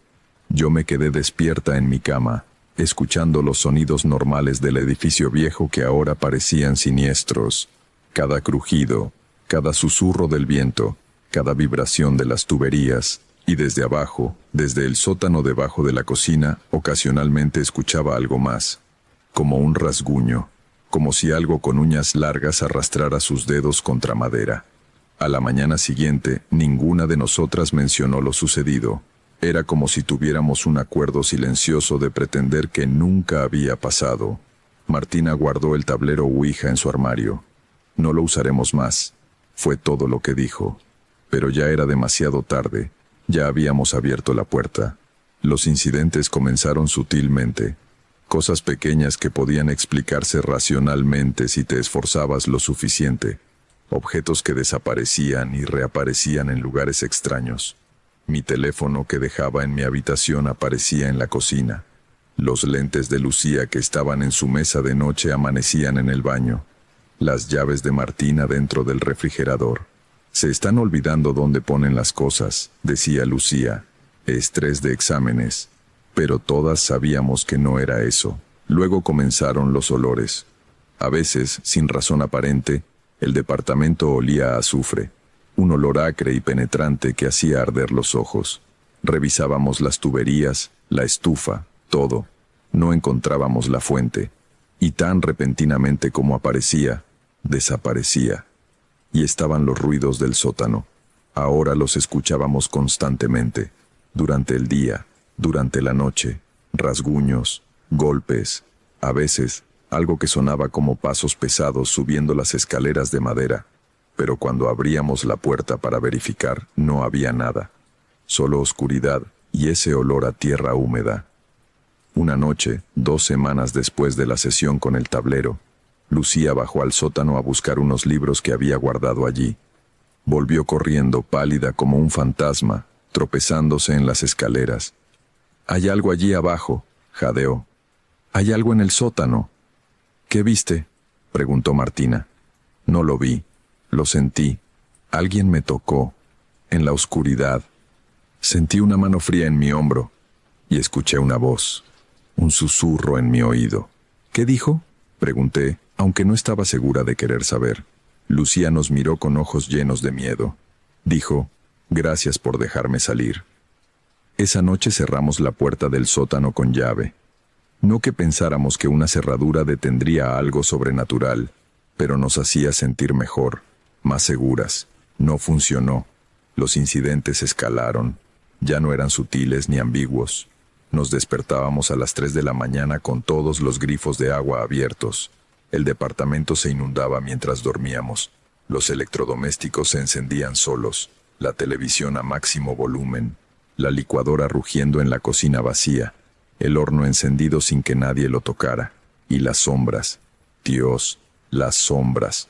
Las veíamos por el rabillo del ojo. Figuras altas y delgadas que se movían por los pasillos, que se paraban en las esquinas observándonos, que desaparecían cuando las mirabas directamente pero que sabías que seguían allí. Martina comenzó a tener pesadillas. Todas las noches. Soñaba que algo la arrastraba fuera de su cama, que algo con garras y dientes la llevaba al sótano, que la encerraban allí en la oscuridad con esa cosa. Se despertaba gritando, con marcas rojas en sus tobillos como si algo realmente la hubiera agarrado. Lucía, la escéptica, ya no podía negar lo que estaba pasando. «Tenemos que irnos», dijo una mañana después de otra noche sin dormir. «Tenemos que salir de este departamento». «No podemos simplemente irnos», respondió Martina. «Tenemos contrato, no podemos pagar 2 alquileres, y además, lo liberamos. Es nuestra responsabilidad». «¿Nuestra responsabilidad hacer qué?», pregunté. «¿Cómo detenemos esto?». Martina había estado investigando. Tenía libros abiertos sobre su cama, páginas de internet impresas, notas garabateadas. «Necesitamos a alguien que sepa de esto. Un exorcista, un medium, alguien con experiencia real». «¿Un cura?», sugirió Lucía. «Probablemente no creerá», dije, «a menos que tenga evidencia». Como si el universo hubiera escuchado, en ese momento las puertas de todos los armarios del departamento se abrieron simultáneamente con un golpe, los 3 al mismo tiempo, sin nadie cerca de ellos. Y desde el sótano, clara e inconfundible, escuchamos una risa, profunda, ronca, no humana. Encontramos a un padre que realizaba exorcismos, el padre Miguel. Era mayor, con cabello gris y ojos que habían visto demasiado. Cuando le contamos nuestra historia, no se rió. No nos dijo que estábamos locas. Simplemente asintió. «El tablero Ouija», dijo con un suspiro. «Siempre es el maldito tablero Ouija. Es como dejar la puerta de tu casa abierta y sorprenderte cuando entra un extraño. Peor aún, es como gritar, vengan todos, y luego quejarte de que vinieron. ¿Puede ayudarnos?», preguntó Martina desesperadamente. «Puedo intentarlo, pero necesito que entiendan algo. Si realmente invocaron a un demonio, no a un espíritu humano, sino a algo más antiguo y oscuro, esto no será fácil, y podría ponerse peor antes de mejorar».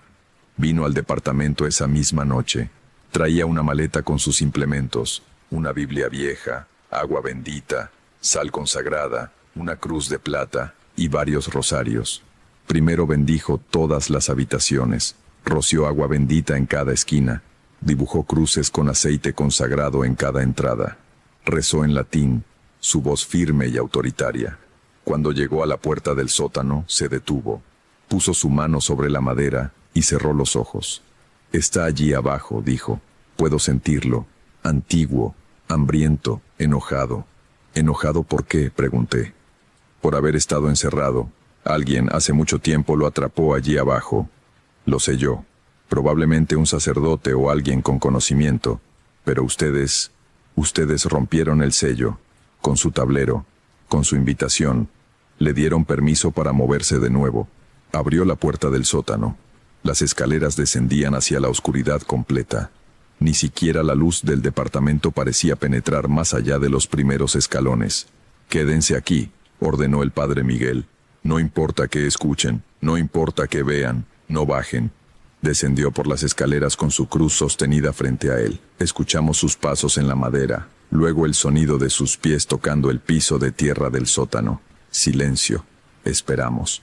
30 segundos, 1 minuto, 2 minutos. Luego escuchamos su voz, fuerte, autoritaria, rezando en latín, las palabras del ritual de exorcismo.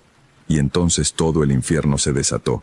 Un rugido salió del sótano. No era humano. Era el sonido de algo masivo y furioso. El edificio entero tembló. Las luces parpadearon. Los vidrios de las ventanas vibraron en sus marcos. Escuchamos al padre Miguel gritar: No de dolor, sino palabras de comando, más latín, más oraciones, su voz luchando contra algo.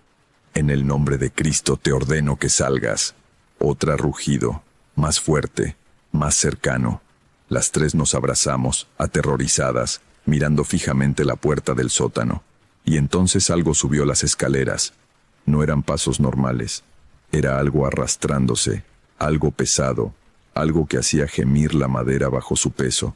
Apareció en la entrada. No puedo describirlo completamente. Mi mente se niega a recordar todos los detalles. Era como si varias cosas hubieran sido fusionadas juntas. Tenía forma vagamente humanoide pero distorsionada, extremidades que se doblaban en ángulos incorrectos, una cabeza que era demasiado grande y estaba inclinada de manera poco natural, y sus ojos ardían con una luz rojiza que no era fuego pero que quemaba de todas formas. Nos miró y sonrió, una sonrisa llena de demasiados dientes. Lucía gritó. Martina se desmayó. Yo no podía moverme. Estaba paralizada por un miedo tan primitivo y profundo que cada célula de mi cuerpo quería huir, pero ninguna podía obedecer. El padre Miguel apareció detrás de la criatura. Estaba sudando, jadeando, pero sostenía su cruz hacia ella. «¡Regresa!», gritó. «No tienes poder aquí, no tienes permiso. Regresa a las profundidades de donde viniste». La criatura se giró hacia él. Siseó. Un sonido como aceite hirviendo. «Ellas me llamaron», habló, y su voz era como vidrio rompiéndose, como uñas en pizarra, como gritos ahogados. «Me invitaron, me dieron entrada, ahora soy libre». «No». El padre Miguel roció agua bendita sobre la criatura. Donde las gotas tocaban, la piel de la cosa humeaba. Rugió de dolor y retrocedió. «En el nombre del Padre, del Hijo y del Espíritu Santo, te expulso de este lugar». La criatura se retorcía. La luz roja de sus ojos parpadeaba. Estaba luchando, resistiendo, pero el padre no cedía. Continuó con el ritual. Palabra tras palabra, oración tras oración. Y lentamente, muy lentamente, la criatura comenzó a desvanecerse. No se fue pacíficamente. Luchó cada paso del camino. Las ventanas estallaron. Los muebles se volcaron. El aire se volvió tan frío que podíamos ver nuestro aliento en nubes blancas. Pero el padre Miguel no se detuvo. Siguió adelante, su voz cada vez más fuerte, su fe inquebrantable. Y finalmente, con un último grito de rabia y odio que hizo sangrar mis oídos, la criatura se desvaneció. Desapareció como humo en el viento. El silencio que siguió era absoluto. El padre Miguel se dejó caer contra la pared, exhausto. Tenía quemaduras en las manos donde había sostenido la cruz. Su rostro estaba pálido y sudoroso. Se fue, jadeó. «Por ahora». «¿Por ahora?», repetí con horror. «¿Puede volver?». «Siempre pueden volver si les dan entrada. Por eso…». Se enderezó con esfuerzo. «Por eso van a hacer exactamente lo que les diga».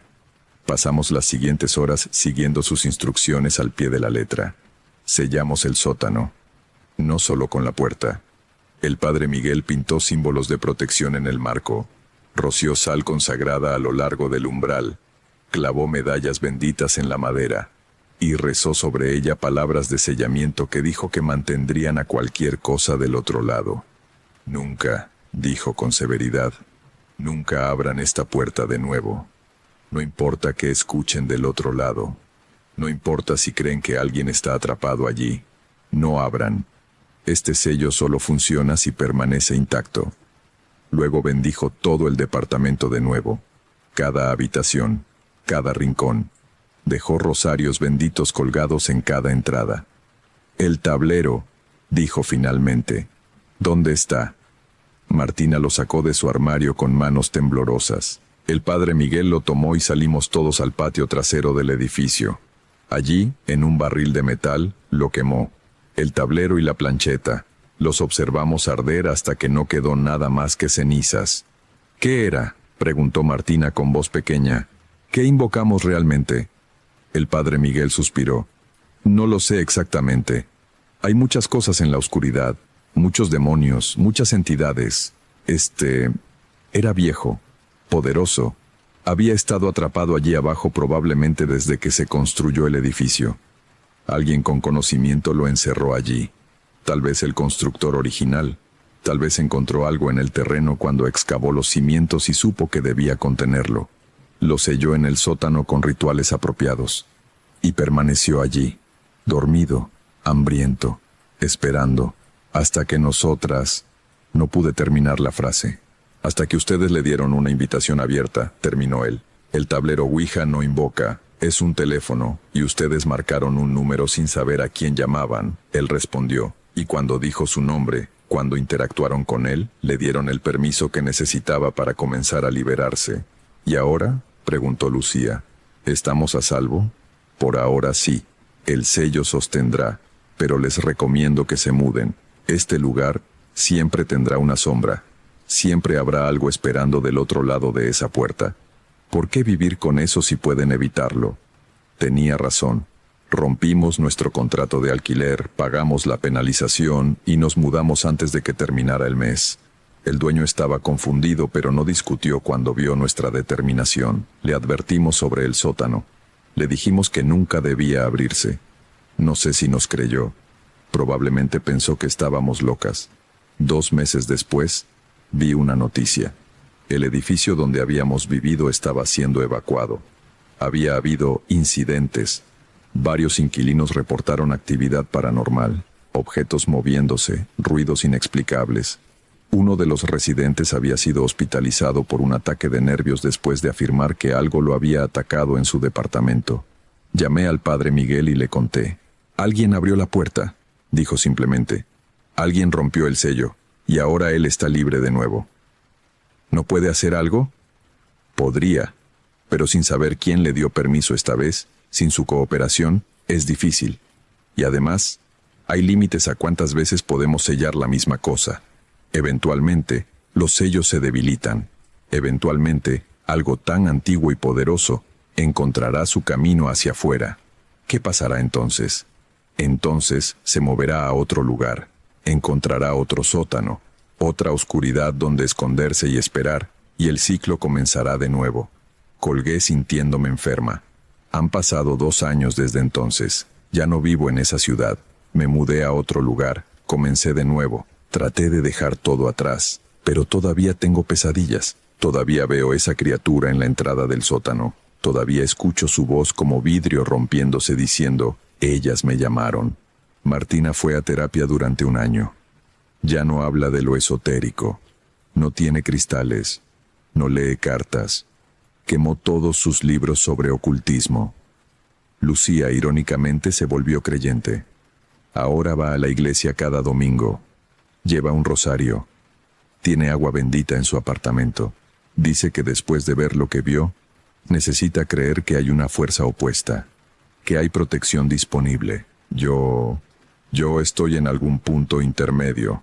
Creo porque vi, pero también tengo miedo porque sé que hay cosas allá afuera, cosas antiguas y hambrientas, cosas que esperan en la oscuridad a que alguien, cualquiera, les dé una invitación. Y nunca, jamás, volveré a tocar un tablero Ouija, ni siquiera como broma, ni siquiera para demostrar que no funciona, porque ahora sé la verdad, sí funciona, demasiado bien, y lo que responde no siempre es lo que esperas. A veces, es algo mucho peor, y esa es la experiencia que Valeria compartió conmigo. Me dice que todavía investiga noticias sobre ese edificio, y que aparentemente tuvo que ser sellado completamente el acceso al sótano después de varios incidentes más. Si alguna vez jugaste con un tablero Ouija o cualquier método de invocación y las cosas se salieron de control, déjame tu historia en los comentarios. Hay razones por las que estas cosas vienen con advertencias. No todas las puertas deben abrirse, y no todo lo que responde cuando llamas es bienvenido. Cuídate y piensa 2 veces antes de invitar a algo que no puedes ver. Nos escuchamos en la próxima historia.